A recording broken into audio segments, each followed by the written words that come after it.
नमस्कार दोस्तों, स्वागत है आपका हमारे YouTube चैनल जरधारी क्लासेस में। दोस्तों, उत्तराखंड वनरोगा एग्जाम के लिए हम यहाँ पे आपके लिए मॉडल पेपर सीरीज लाए हैं और आज ही इसका सेकंड मॉडल पेपर है। इससे पहले हम एक 100 नंबर का मॉडल पेपर आपको कंप्लीट करा चुके हैं और वनरोगा एग्जाम है तो आज ये दूसरा मॉडल पेपर है जिसमें हम यहाँ पे 100 महत्वपूर्ण क्वेश्चनों के बारे में चर्चा करेंगे। इसी प्रकार के दोस्तों मॉडल पेपर प्रैक्टिस सेट यदि आपको चाहिए तो लिंक आपको मिल जाएगा वीडियो के डिस्क्रिप्शन में। उसमें 12 मॉडल पेपर और प्रीवियस ईयर पेपर जो कि 2021 में एग्जाम हुआ था तो 5 उसमें प्रीवियस ईयर पेपर भी शामिल किए गए हैं। टोटल 17 पेपर आपको वहाँ पे 100 नंबर के मिल जाएंगे। अब दोस्तों एग्जाम के कुछ ही दिन बचे हुए हैं तो अधिक से अधिक आपको रिविजन और प्रैक्टिस पर ध्यान देना है। तो शुरू करते हैं दोस्तों आज की वीडियो। पहला क्वेश्चन है आज का, निम्न में कौन एक जैविक प्रक्रम द्वारा अपघटित होने वाला पदार्थ है? तो डिकम्पोज्ड बाय बायोलॉजिकल प्रोसेस। सूखे घास पत्ते ये भी डिकम्पोज हो जाते हैं। पॉलिथीन ये डिकम्पोज नहीं होता है, रबड़ भी नहीं होता, और प्लास्टिक की बोतलें भी डिकम्पोज नहीं होती है। तो केवल यहाँ पे ए ऑप्शन हो जाएगा, सूखे घास पत्ते ये बायोलॉजिकल प्रोसेस द्वारा अपघटित यानी डिकम्पोज हो जाते हैं। क्वेश्चन नंबर 2 है, हरे पौधे कहलाते हैं उत्पादक, अपघटक, उपभोक्ता या आहार श्रृंखला। तो जो हरे पौधे होते हैं वो प्रोड्यूसर यानी उत्पादक कहलाते हैं। ये क्या करते हैं? भोजन का निर्माण करते हैं, स्वयं ये भोजन का निर्माण करते हैं, स्वपोषी होते हैं, तो इसलिए इन्हें उत्पादक कहते हैं। और अगर हम फूड चेन की बात करें तो उसमें महत्वपूर्ण भूमिका निभाता है उत्पादक, उसके बाद आता है उपभोक्ता और अंत में आता है अपघटक। ठीक है, तो ये एक आहार श्रृंखला इस प्रकार से ये चलती है। क्वेश्चन नंबर 3, निम्न में कौन से पर्यावरण के जैविक घटक नहीं है? देखो पर्यावरण में 2 प्रकार के घटक होते हैं, एक होते हैं बायोलॉजिकल और या बायोटिक, ठीक है, और एक होते हैं एबायोटिक यानी अजैविक घटक। तो जैविक घटक में आते हैं आपके उत्पादक, उपभोक्ता और अपघटक। जबकि यहाँ पे देखो पौधे, जंतु और मनुष्य ये सभी क्या है? जैविक घटक हैं यानी जिसमें जीवन है। और वायु यहाँ पे हो जाएगा अजैविक घटक। तो जैविक घटक कौन सा नहीं है? वायु है। अजैविक घटकों की बात करें तो वायु हो गया, वाटर हो गया, लाइट, सोयल, ये सभी क्या है? ये सभी अजैविक घटक हैं। वाटर, लाइट, मृदा, वायु और जैविक घटक मैंने आपको बता दिए हैं, उत्पादक, उपभोक्ता और अपघटक। क्वेश्चन नंबर 4, कौन सा वैज्ञानिक मेंडल के नियमों की पुनः खोज से संबंधित है? मेंडल के नियम आपने पढ़े होंगे, लेकिन मेंडलों के नियमों की पुनः खोज से कौन सा वैज्ञानिक संबंध है ये आपको बताना है। तो इसका हो जाएगा सर्मक, ए ऑप्शन। इसका पूरा नाम है एरिच वॉन सर्मक। तो एक तो था, 3 वैज्ञानिक थे इससे संबंधित, वॉन सर्मक, ह्यूगो डेविस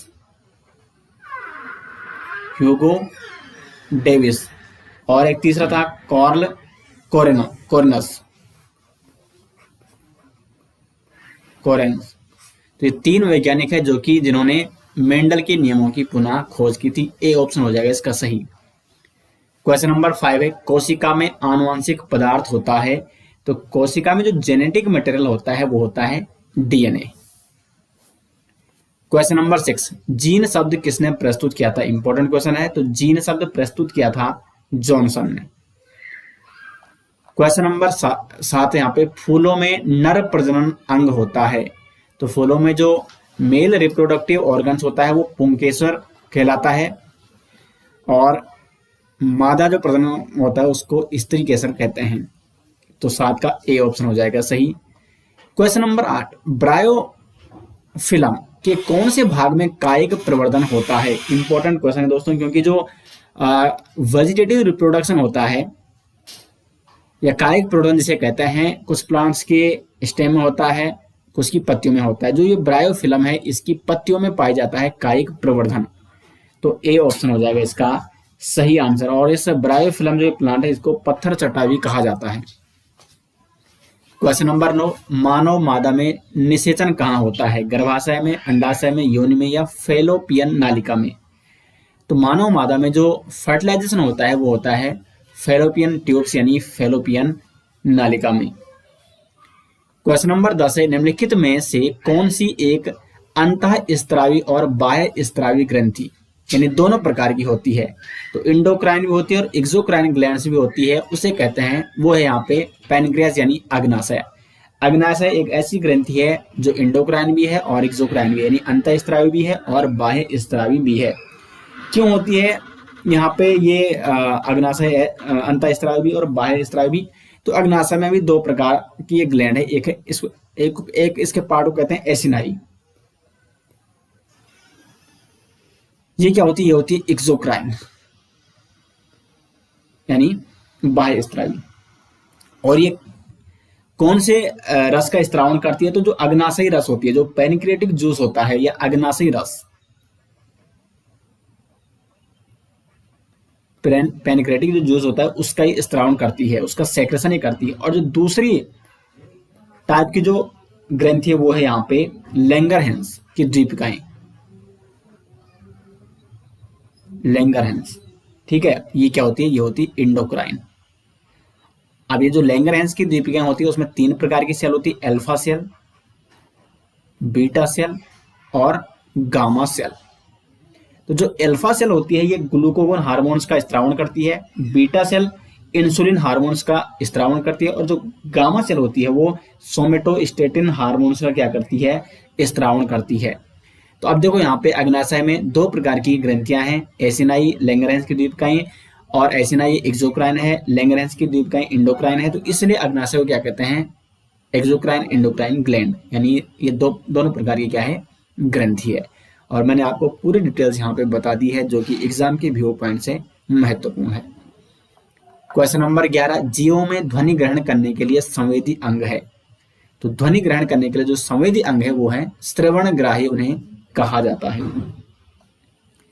क्वेश्चन नंबर 12 है, वृक्क के ऊपर स्थित अंतःस्रावी ग्रंथि यानी किडनी के ऊपर जो अंतःस्रावी यानी इंडोक्राइन ग्लैंड होती है उसे क्या कहते हैं? तो उसे कहा जाता है अधिवृक्क ग्रंथि, और इंग्लिश में से एड्रिनल ग्लैंड के नाम से भी जाना जाता है। और एड्रिनल ग्लैंड के यहाँ पे दो भाग होते हैं, कौन कौन से? तो एक होता है कॉर्टेक्स और दूसरा होता है मेडुला।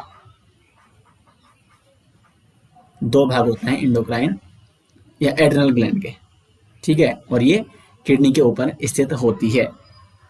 क्वेश्चन नंबर 13, निम्न में कौन शेष तीन से मेल नहीं खाता है? Which of the following does not match with the remaining three?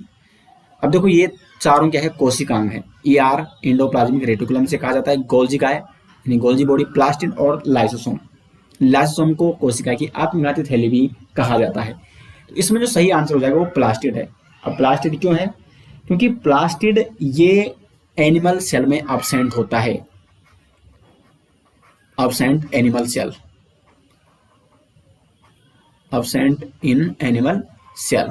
बाकी ईआर हो गया, गोल्जी बॉडी, लाइसोम, ये एनिमल सेल में भी और प्लांट सेल में भी प्रेजेंट होते हैं। प्लास्टिड केवल प्लांट सेल में होता है, एनिमल सेल में ये अब्सेंट होता है, तो इसलिए ये तीनों में मेल नहीं खाता है।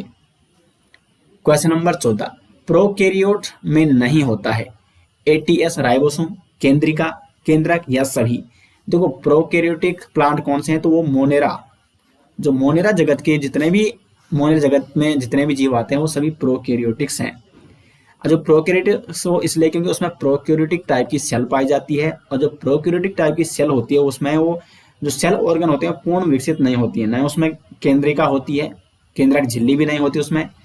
और उसमें एटीएस राइबोसोम की जगह कौन सा राइबोसोम होता है? 70S ribosome.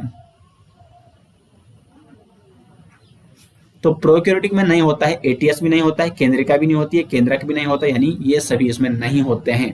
इसमें 70S राइबोसोम पाया जाता है।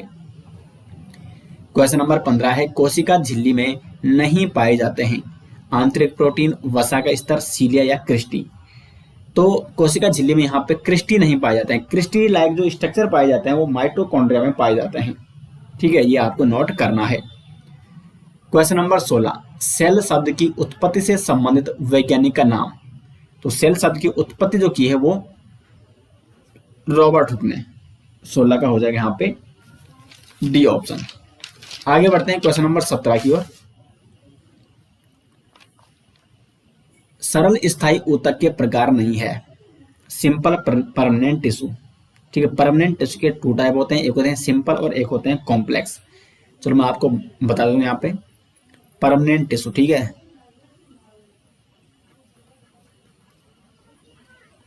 ये होते हैं 2 टाइप के, एक होता है सिंपल परमानेंट टिश्यू और एक होता है कॉम्प्लेक्स। तो सिंपल में आते हैं पैरेन्काइमा, कोलेनकाइमा और स्क्लेरेन्काइमा, ये तीनों जो आते हैं ये आते हैं सिंपल परमानेंट उसमें। और कॉम्प्लेक्स में आते हैं यहाँ पे जाइलम और फ्लोएम। जाइलम का काम क्या है, वाटर ट्रांसपोर्ट करना, और फ्लोएम का काम क्या है, फूड को ट्रांसपोर्ट करना। ये क्वेश्चन पूछा गया था, जाइलम का कार्य क्या है, पिछली बार बन होगा एग्जाम में, ठीक है। तो इसी प्रकार के दोस्तों क्वेश्चन यहाँ पे आपसे पूछे जाएंगे, और इस बार उम्मीद है कि सिलेबस से अधिक क्वेश्चन पूछे जाएंगे, और सिलेबस के अकॉर्डिंग ही आपके लिए यहाँ पे सभी मॉडल पेपर बनाए गए हैं, जो कि आपके 15वां एग्जाम के लिए बहुत ही महत्वपूर्ण है, क्योंकि अब एग्जाम नजदीक है और अधिक से अधिक आपको प्रैक्टिस करनी है। तो अगर आपको ये कंप्लीट 12 मॉडल पेपर की प्लस 5 प्रीवियस ईयर पेपर की कंप्लीट पीडीएफ चाहिए तो लिंक आपको मिल जाएगा वीडियो के डिस्क्रिप्शन में, या आप गूगल पे सर्च कर सकते हैं jardhari-classes.in। तो यहाँ पे देखो सरल स्थायी उत्तर की हमें बात करनी है ना, सिंपल परमानेंट टिश्यू तो पैरेन्काइमा भी है, कोलेनकाइमा भी है, स्क्लेरेन्काइमा भी है। ग्राउंड मेरिस्टेम हो जाएगा सही आंसर, ये इसमें नहीं आता है। क्वेश्चन नंबर 18 की ओर बढ़ते हैं। निम्न में कौन विकल्प पैरेन्काइमा के लिए सही है? पैरेन्काइमा को सहारा देता है, बिल्कुल सही है। एपिडर्मिस में जल वाष्पीकरण को रोकता है, एपिडर्मिस में प्रकाश संश्लेषण करता है, यानी इनमें से हो जाएगा ये सभी। क्वेश्चन नंबर 19, काफी मोटे भित्ति वाले मृत कोशिका से बना होता है।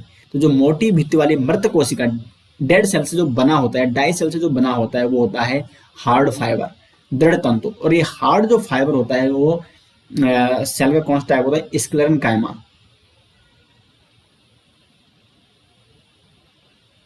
स्क्लेरेन्काइमा हार्ड फाइबर में आता है, ठीक है। और ये काफी मोटे भित्ति वाले डाई सेल से ये बना होता है।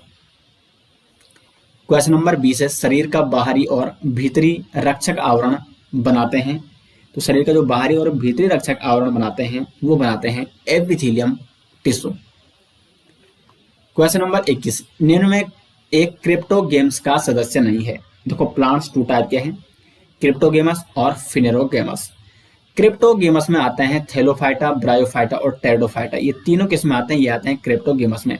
और फिनेरोगेमस में आते हैं जिम्नोस्पर्म एंड एंजियोस्पर्म, ये किस में आते हैं, फिनेरोगेमस में, ठीक है। तो कुल मिला के क्रिप्टोगेम्स का सदस्य नहीं है जिम्नोस्पर्म, क्योंकि ये फिनेरोगेम्स का सदस्य है। तो 21 का हो जाएगा डी ऑप्शन सही आंसर। फिनेरोगेम्स में वो प्लांट्स रखे गए हैं जो ये जिम्नोस्पर्म और एंजियोस्पर्म है, इनमें बीज पाए जाते हैं, ठीक है। और बाकी क्रिप्टोगेमस में वो प्लांट्स है जैसे थैलोफाइटा, ब्रायोफाइटा, टेरिडोफाइटा। थैलोफाइटा में आपके सेवाल्स आते हैं, तो इनमें बीज नहीं पाए जाते हैं। क्वेश्चन नंबर 22 है, निम्न विकल्पों में एक जिम्नोस्पर्म नहीं है।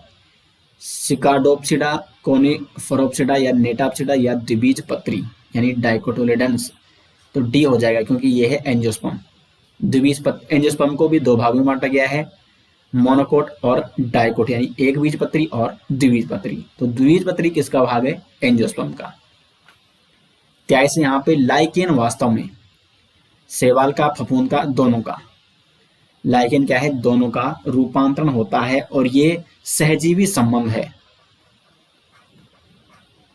सिम्बायोटिक रिलेशन किसके मध्य, शैवाल और कवक के मध्य, और उसे कहा जाता है लाइकेन, जिसमें शैवाल क्या करता है, कवक को पोषण प्रदान करता है और कवक शैवाल को आश्रय प्रदान करता है। क्वेश्चन नंबर 24 है, मॉस एवं लिवरवर्ट के उदाहरण है। तो मॉस और लिवरवर्ट ये होते हैं ब्रायोफाइटा। अब इसमें जो देखो मॉस में कौन कौन से आते हैं, तो मॉस में आता है फ्यूनेरिया और स्फेग्नम, और लिवरवर्ट में आते हैं रिक्सिया और मार्गेंसिया। तो ए ऑप्शन हो जाएगा सही। क्वेश्चन नंबर 25 है, निंद्रा रोग उत्पन्न करता है। तो निंद्रा रोग ये एक प्रोटोजोन्स रोग है। कई बार क्या होता है कि क्वेश्चन बनता है कि निंद्रा रोग किसके कारण होता है, तो कारण है इसका प्रोटोजोआ। और कौन सा प्रोटोजोआ, तो वो है ट्रेपनोसोमा। ट्रिपनो ट्रिपनोसोमा एक प्रोटोजोआ है जिसके कारण निद्रा रोग होता है। अब देखो कारक तो ये है, लेकिन वाहक कौन है? तो वाहक है यहाँ पे सीसी मक्खी। सीसी मक्खी निद्रा रोग का क्या है? वाहक है यहाँ पे। तो प्रत्येक क्वेश्चन दोस्तों मैं यहाँ पे डिटेल्स में एक्सप्लेन करने का यहाँ पे प्रयास कर रहा हूँ ताकि उससे संबंधित जो भी अन्य क्वेश्चन बने एग्जाम में वो ना छूटे, आपका रिवीजन भी यहाँ पे अच्छे से हो सके। आपको अपना स्कोर बताना है, 100 में से आपका स्कोर कितना रहा है। क्वेश्चन नंबर 26 है, रतौंधी कैसा रोग है? तो रतौंधी है यहाँ पे विटामिन ए की कमी से उत्पन्न रोग। विटामिन ए की कमी से होता है रतौंधी, बी की कमी से बेरीबेरी, सी की कमी से स्कर्वी रोग और डी की कमी से रिकेटस रोग होता है। क्वेश्चन नंबर 27, रंगों के प्रति अंधापन कैसा रोग है? रंगों के प्रति अंधापन, इस रोग को क्या कहा जाता है? तो इस रोग को वर्णांधता कहा जाता है। वर्णांधता या कलर ब्लाइंडनेस। तो कलर ब्लाइंडनेस या वर्णांधता किस प्रकार का रोग है? तो यह है एक प्रकार का आनुवांशिक रोग। क्वेश्चन नंबर 28 है, स्कर्वी किसकी कमी से उत्पन्न होता है? तो जो स्कर्वी रोग है ये विटामिन सी की कमी से उत्पन्न होता है। देखो ए की कमी से होता है रतौंधी, बी की कमी से होता है बेरीबेरी, सी की कमी से होता है स्कर्वी और डी की कमी से होता है रिकेट्स। क्वेश्चन नंबर 29 है, अम्ल वर्षा का मुख्य अवयव है? H2SO4, HNO3, HCl, H2CO3। यहाँ पे देखो दोस्तों अम्ल वर्षा में देखो SO2 यानी सल्फर डाइऑक्साइड और NO2 ये दोनों खुले होते हैं, तो यानी दोनों कारक हो जाएंगे, ठीक है, सल्फ्यूरिक एसिड भी और HNO3, ठीक है। तो यहाँ पे ये दोनों ऑप्शन सही है, अम्ल वर्षा के दोनों ये मुख्य अवयव हैं, H2SO4 और HNO3। क्वेश्चन नंबर 30 है, ओजोन गैस पाई जाती है? तो जो ओजोन गैस पाई जाती है वो पाई जाती है समताप मंडल में। ओजोन गैस कहाँ पाई जाती है? समताप मंडल में। अगर हम इनकी बात करें, देखो सबसे नीचे होता है क्षोभ मंडल, ट्रोपोस्फेयर,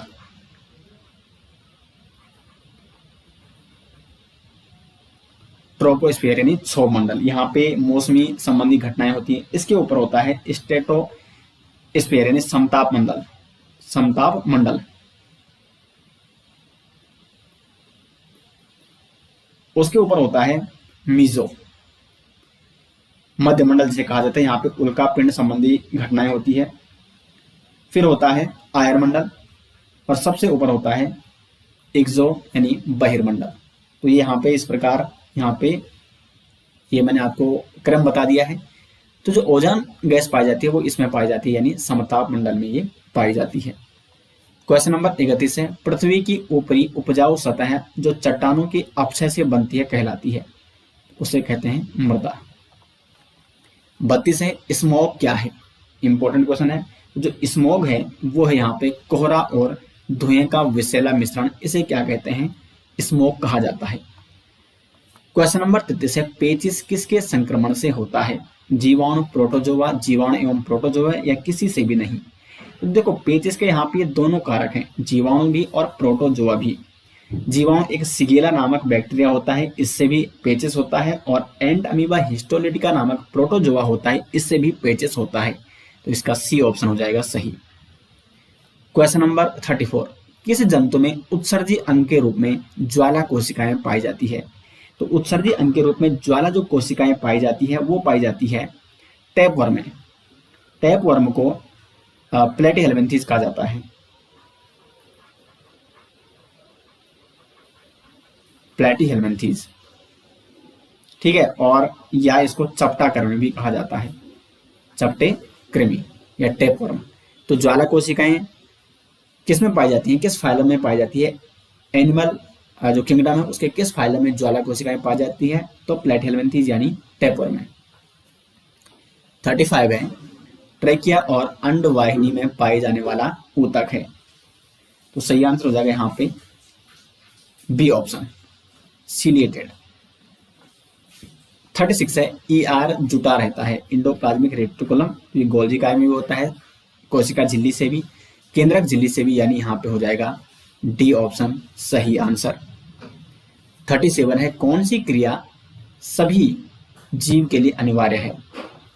तो सबसे इंपॉर्टेंट है जो सभी जीवों के लिए वो है श्वसन। बिना श्वसन के कोई भी जीवित नहीं रह सकता है। 37 का हो जाएगा सी ऑप्शन। 38 है मैग्नीशियम पाया जाता है। तो मैग्नीशियम किसमें पाया जाता है? क्लोरोफिल में पाया जाता है। 38 का ए ऑप्शन हो जाएगा। 39 है मानव हृदय में पाए जाते हैं। तो मानव हृदय में पाए जाते हैं 4 वेस्म, यानी 4 मेंबर, 4 कक्षीय हृदय होता है ह्यूमंस का। क्वेश्चन नंबर 40 है प्रकाश संश्लेषण द्वारा किसकी प्राप्ति होती है? तो प्रकाश संश्लेषण की अगर आप अभिक्रिया देखोगे 6CO2 प्लस 6H2 किसकी प्रेजेंस में? सनलाइट की प्रेजेंस में प्लस क्लोरोफिल, ये पिगमेंट होता है। तो ये बनाता है C6H12O6 यानी ग्लूकोज प्लस 6O2 यानी ऑक्सीजन। ठीक है, तो यहाँ पे क्या है? प्रकाश संश्लेषण द्वारा किसकी प्राप्ति होती है? ग्लूकोज की। क्वेश्चन नंबर 41 है निम्न में से कौन सा उत्पाद लेड नाइट्रेट को गर्म करने पर प्राप्त होता है? अब देखो लेड नाइट्रेट यानी PbNO3 का होल ट्वाइस, इसको अगर हम गर्म करेंगे तो हमें क्या प्राप्त होगा? तो हमें प्राप्त होगा पहले लेड ऑक्साइड, फिर NO2 प्राप्त होगा और O2 प्राप्त होगा। अगर आप इस अभिक्रिया को बैलेंस करेंगे तो यहाँ पे देखो इस प्रकार से क्या हो जाएगी? बैलेंस हो जाएगी। ठीक है, तो हमें प्राप्त क्या हुआ इनमें से? NO2 और O2, यानी इसका हो जाएगा डी ऑप्शन सही आंसर।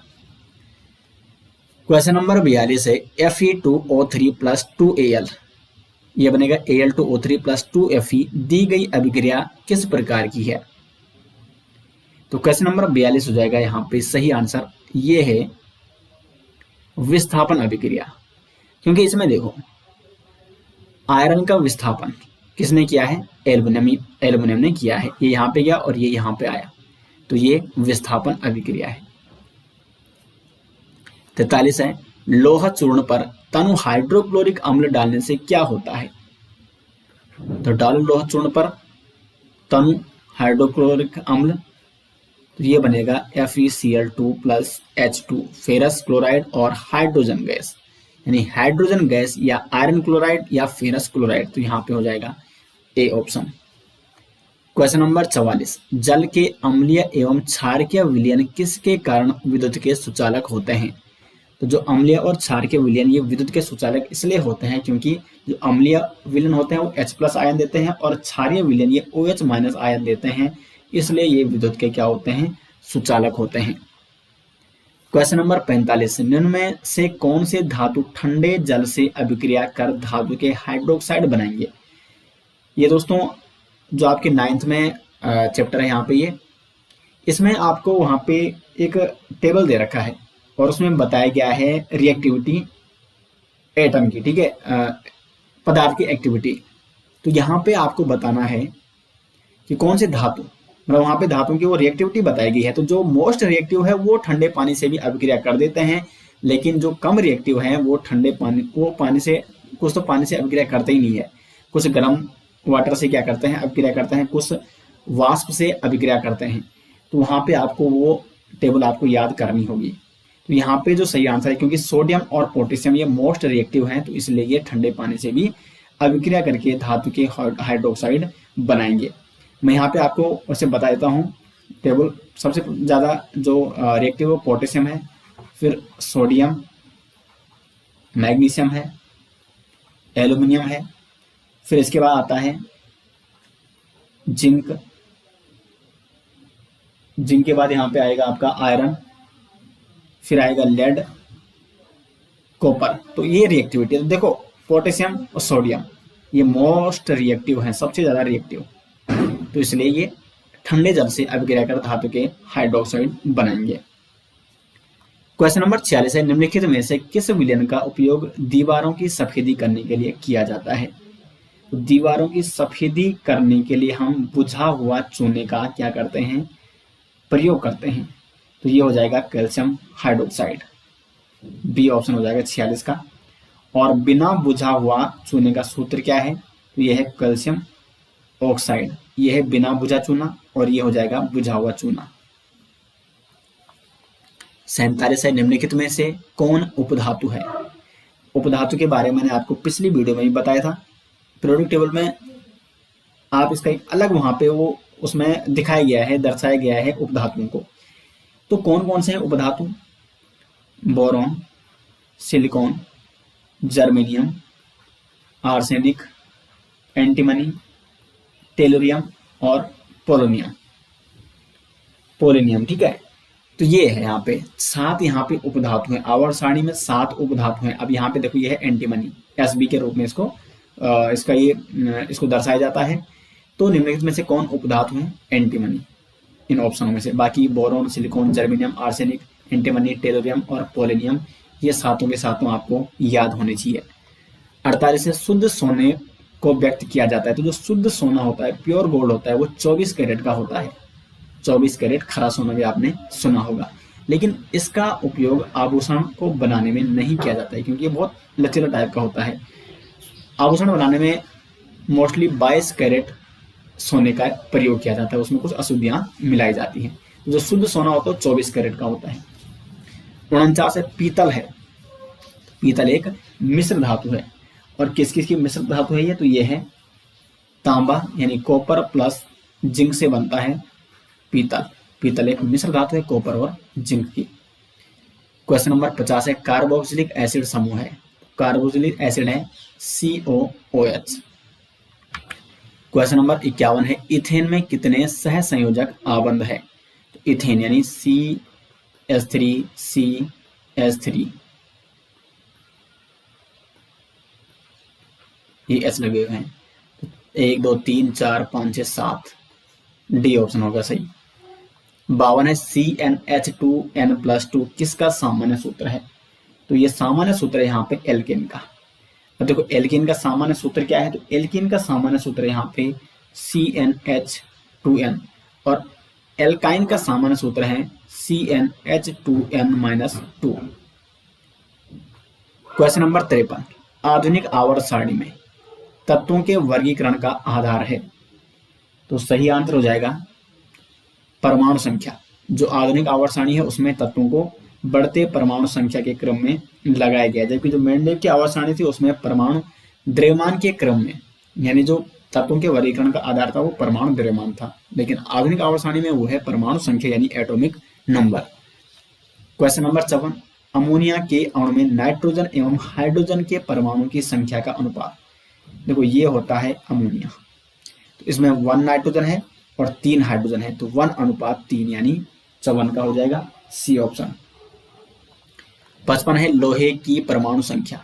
तो लोहे की परमाणु संख्या यहाँ पे 26।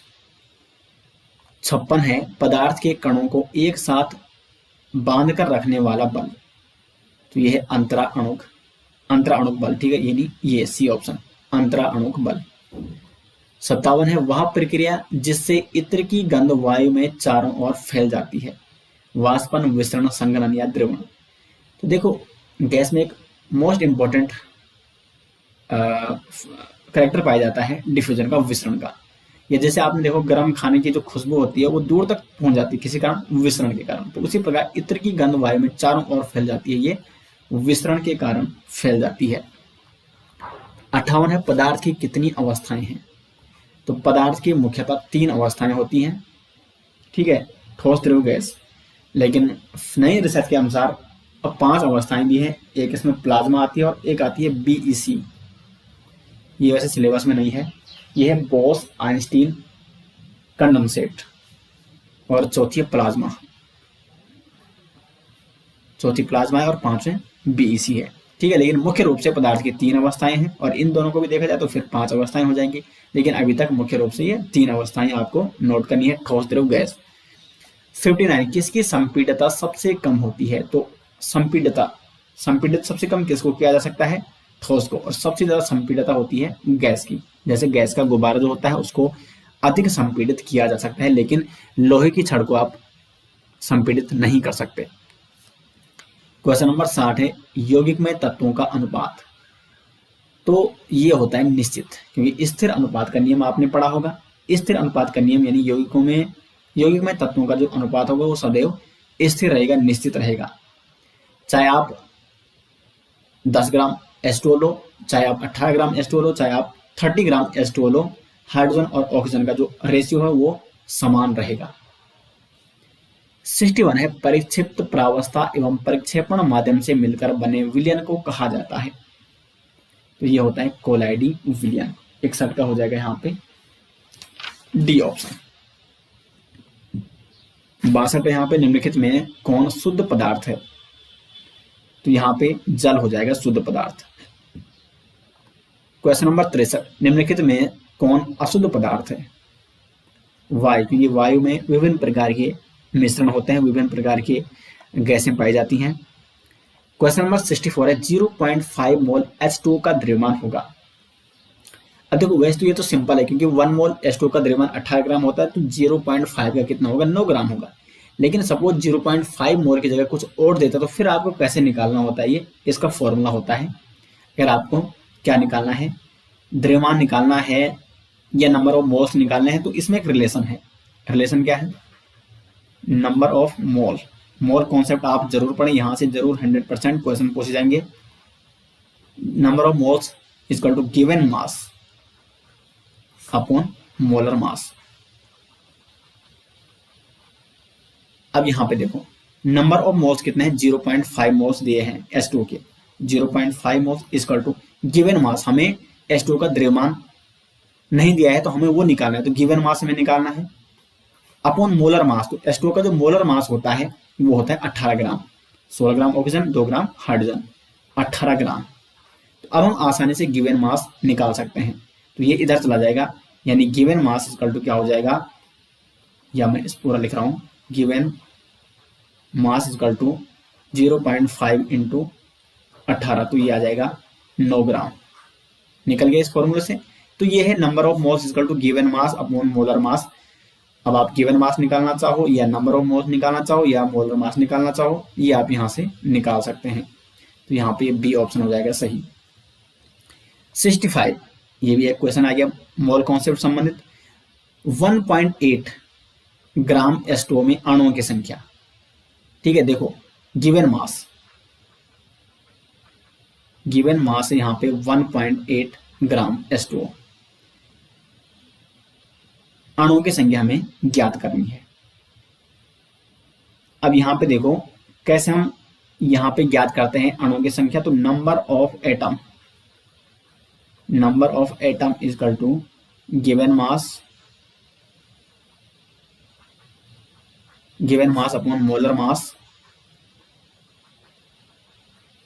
इंटू Na यानी एवोगैड्रो नंबर।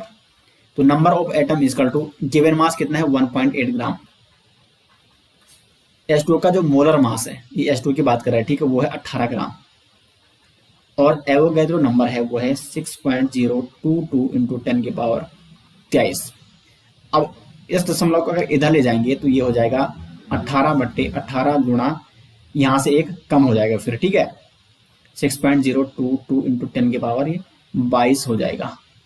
तो इससे ये कटा, तो आंसर कितना आएगा? 6.022 इंटू 10 की पावर 22। 6.022 इंटू 10 की पावर 22, ये इस प्रकार से, ठीक है। तो डी ऑप्शन होगा इसका सही आंसर। तो इस प्रकार आप नंबर ऑफ एटम भी ज्ञात कर सकते हैं। क्वेश्चन नंबर 66 है कार्बन डाइऑक्साइड के सभी नमूनों में कार्बन और ऑक्सीजन के द्रव्यमानों का अनुपात हमेशा 3:8 रहता है, यह किस नियम के अनुकूल है? तो यह है स्थिर अनुपात के नियम के अनुकूल। क्वेश्चन नंबर 67 है किस वैज्ञानिक के अनुसार परमाणु अविभाज्य है?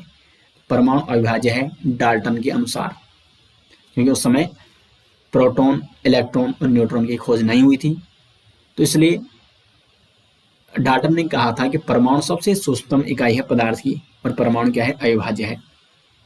68 है रदरफोर्ड का अल्फा कण प्रकीर्णन प्रयोग किसकी खोज के लिए उत्तरदायी है? तो ये है परमाणु केंद्र की खोज के लिए। क्वेश्चन नंबर 69 है एक तत्व के समस्थानिक में होता है। समस्थानिक में हमेशा न्यूट्रॉनों की संख्या क्या होती है? अलग अलग होती है, बाकी प्रोटॉनों की संख्या या इलेक्ट्रॉनों की संख्या वो उसमें समान होती है, इसलिए या एटॉमिक नंबर भी उनका समान होता है, इसलिए वो एक ही स्थान पे होते हैं, लेकिन उनकी न्यूट्रॉनों की संख्या क्या होती है? अलग अलग होती है। क्वेश्चन नंबर 70 है सोडियम का सही इलेक्ट्रॉनिक विन्यास निम्न में से कौन सा है? देखो सोडियम का एटॉमिक नंबर होता है 11, तो 1s2, 2s2, 2p6, 3s1, तो 1s इसमें है 2, 2s 2p में है 8 और 3s में है 1, 281। डी ऑप्शन होगा इसका सही। क्वेश्चन नंबर 71 है, मोटर कार के हेडलाइट में किसका प्रयोग होता है? तो मोटर कार के हेडलाइट में प्रयोग किया जाता है अवतल दर्पण का, जबकि जो ड्राइवर का जो साइड मिरर होता है जिससे वो बैक में यानी पीछे देखता है, तो उसमें उत्तल दर्पण का प्रयोग किया जाता है। 72 है, समतल दर्पण द्वारा बना प्रतिबिंब। तो समतल दर्पण हमेशा किस प्रकार का प्रतिबिंब बनाता है? काल्पनिक प्रतिबिंब ये बनाता है। 73, लेंस की क्षमता का एसआई मात्रक। लेंस की क्षमता का एसआई मात्रक है डायोप्टर। लेंस की क्षमता कितनी होती है? तो लेंस की क्षमता P = 1/f, ठीक है, 1/f = लेंस की क्षमता। और उत्तल लेंस की जो क्षमता होती है हमेशा वो धनात्मक होती है, और अवतल लेंस की जो क्षमता होती है वो हमेशा ऋणात्मक होती है। 74 है, नेत्र में किसी वस्तु का बना प्रतिबिंब होता है वास्तविक, उल्टा तथा छोटा होता है। नेत्र में किसी भी वस्तु का जब प्रतिबिंब बनता है तो वो वास्तविक होता है, उल्टा होता है, छोटा होता है। 75 है, जो नेत्र निकट स्थित वस्तुओं को स्पष्ट नहीं देख पाते हैं। देखो निकट नहीं देख पा रहा है लेकिन दूर स्पष्ट देख पा रहा है, यानी दूर दृष्टि दोष। इसको आपने उल्टा याद रखना है, कई अब व्यक्ति इसमें कंफ्यूज होते हैं, वो समझते हैं कि दूर दृष्टि दोष यानी दूर की दृष्टि में दोष है, बल्कि ऐसा नहीं होता है। दूर दृष्टि दोष यानी दूर तो देख सकता है, निकट नहीं देख सकता है। तो जो नेत्र निकट स्थित वस्तुओं को स्पष्ट नहीं देख सकते हैं यानी वो दूर देख सकते हैं, इसलिए उसमें दूर दृष्टि दोष से 75 का हो जाएगा ए ऑप्शन। और दूर दृष्टि दोष के उपाय हेतु तो कौन सा लेंस प्रयोग किया जाता है? उत्तल लेंस। और निकट दृष्टि दोष के लिए अवतल लेंस। 76 है, श्वेत प्रकाश की किरण जब किसी प्रिज्म से होकर गुजरती है तब कौन सा वर्ण यानी रंग सबसे अधिक विचलित होता है? प्रिज्म से होकर गुजर रहा है तो जो वर्ण विक्षेपण जो होता है उसमें ये कलर आते हैं विविग्योर। विविग्योर आपको याद करना है। सबसे ज्यादा जो विक्षेपण होता है वो विविग्योर यानी बैंगनी का, ठीक है, बैंगनी का होता है। वी वायलेट यानी बैंगनी का, उसके बाद इंडिगो का, उसके बाद ब्लू का, उसके बाद ग्रीन, येलो, ऑरेंज, और सबसे कम जो विक्षेपण होता है, सबसे कम जो विचलन होता है वो रेड कलर का होता है। इसलिए आपने जो भी जब ट्रैफिक जहाँ पे जाम वहाँ पे रेड लाइट आपने देखोगा, ठीक, वहाँ पे लाल बत्ती क्योंकि वो विचलित नहीं होती, वो साफ दूर से ही दिखाई देती है। काफी दूर से अगर आप गाड़ी में जा रहे होंगे तो आपको लाल बत्ती दिखाई देगी, वो इसलिए वहां पे लगी रहती है क्योंकि जो रेड कलर होता है उसका विचलन कम होता है, बैंगनी का सबसे ज्यादा विचलन होता है। तो सी ऑप्शन होगा इसका। 77 है, विभव का मात्रक है। तो विभव का मात्रक है यहाँ पे वोल्ट। 78 है, 100 वाट और 220 वोल्टेज के विद्युत बल्ब के तंतु का प्रतिरोध क्या होगा? हमें प्रतिरोध यहाँ पे निकालना है। दिया क्या है? शक्ति दे रखी है P = है 100 वाट और विभवांतर दे रखा है V = 220 वोल्ट। इसका सूत्र होता है P = VI, P = VI और V = होता है IR। तो यहाँ पे V = IR रखेंगे तो II 2 हो जाएगा I² R और I = होता है V/R। तो फिर फॉर्मूले में इसको रखेंगे तो ये जो नया समीकरण बनेगा ये बनेगा I² की जगह हमने I = V/R रखना, तो ये बनेगा V²/R² × R। एक R से एक R कटा यानी V²/R, यानी जो नया फॉर्मूला हमें मिला P = V²/R, हमें ये फॉर्मूला प्राप्त हुआ। अब मान रखो तो V कितना है? 220 है, ठीक है, 220² कितना है? 100। तो इसको अगर कैलकुलेट करोगे तो ये कितना आ जाएगा आपका? ये आ जाएगा आपका 484, 484 ओम।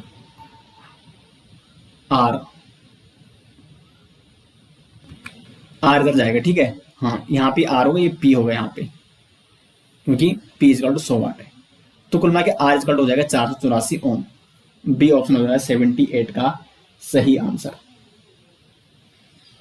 आगे बढ़ते हैं 79 की ओर। विद्युत शक्ति का मात्रक।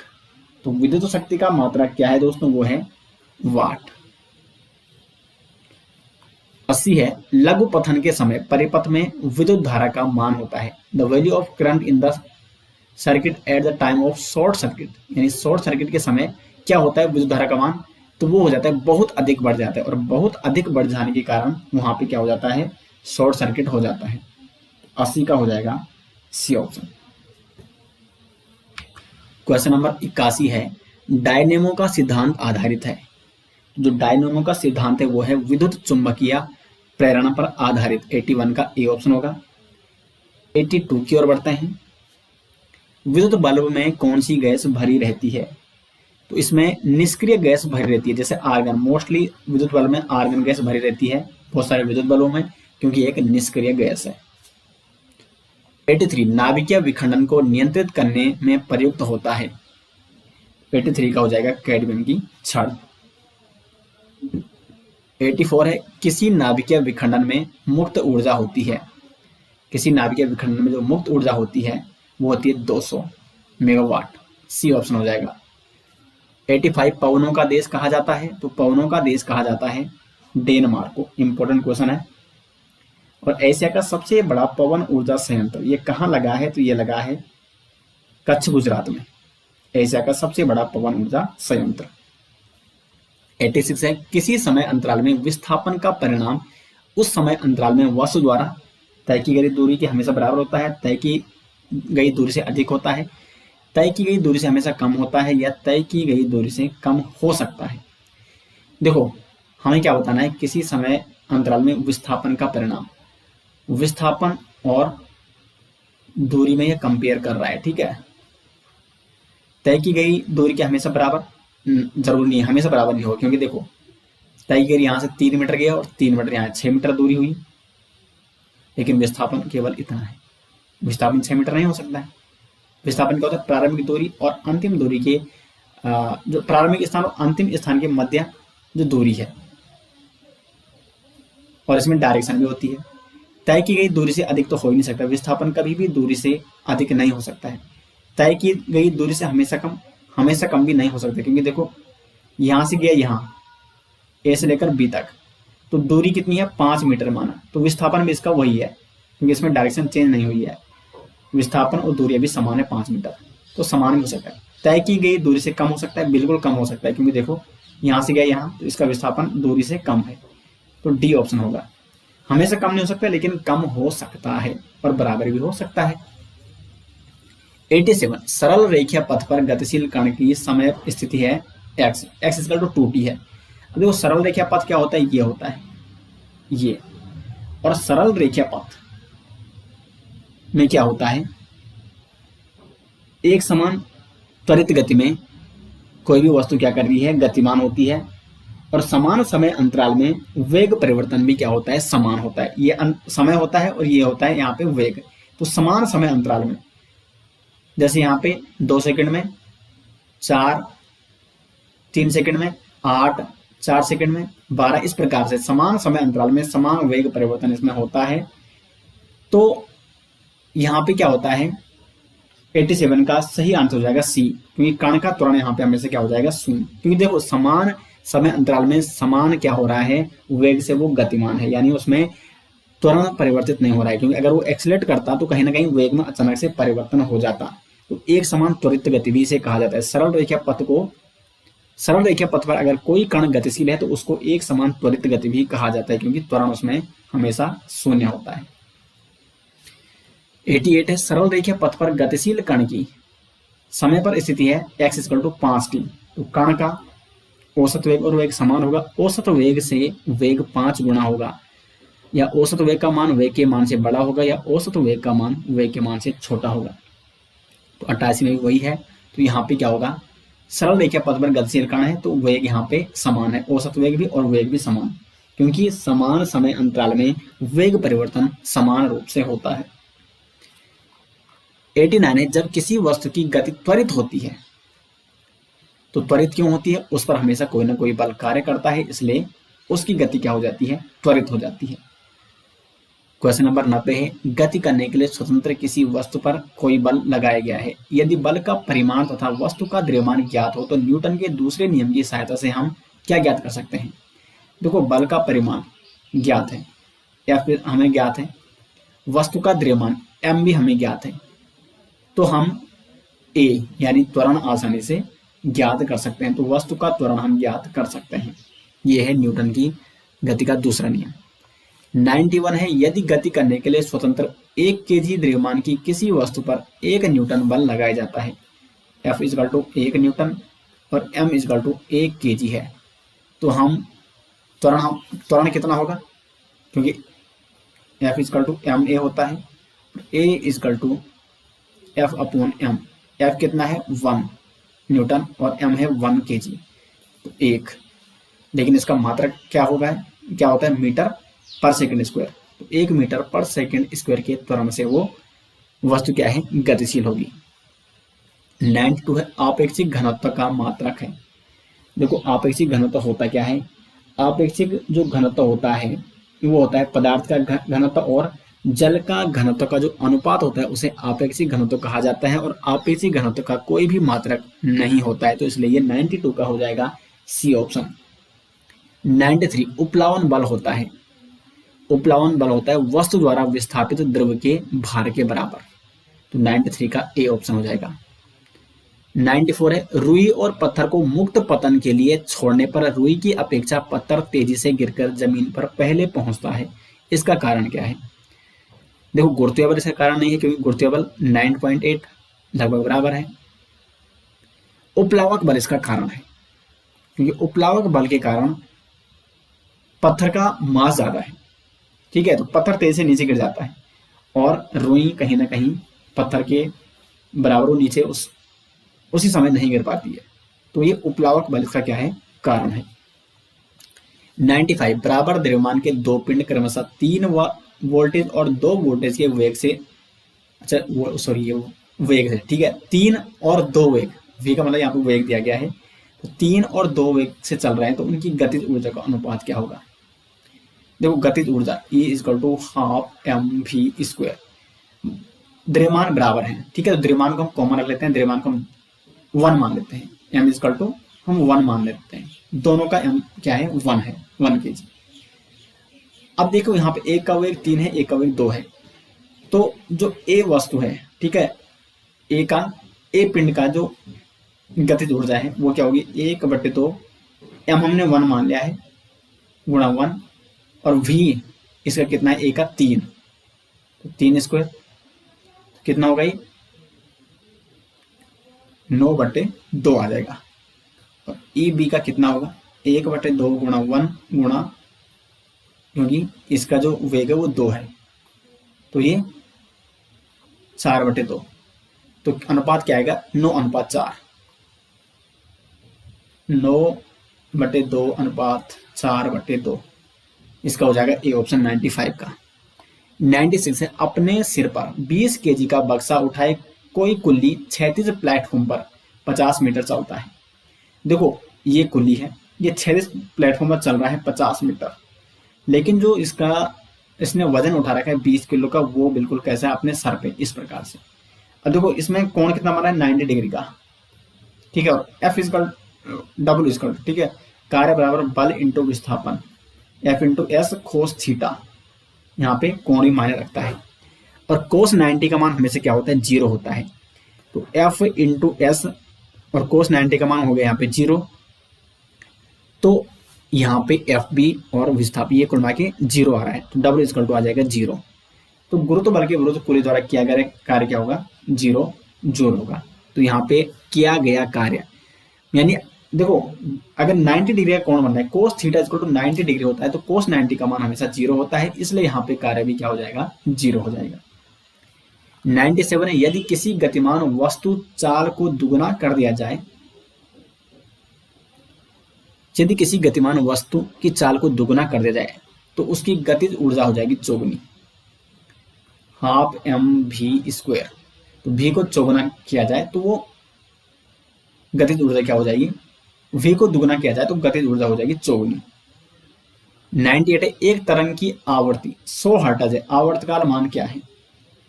तो आवर्ती और आवर्तकाल में जो संबंध होता है वो होता है आवर्ती इजकल टू 1/t यानी आवर्तकाल।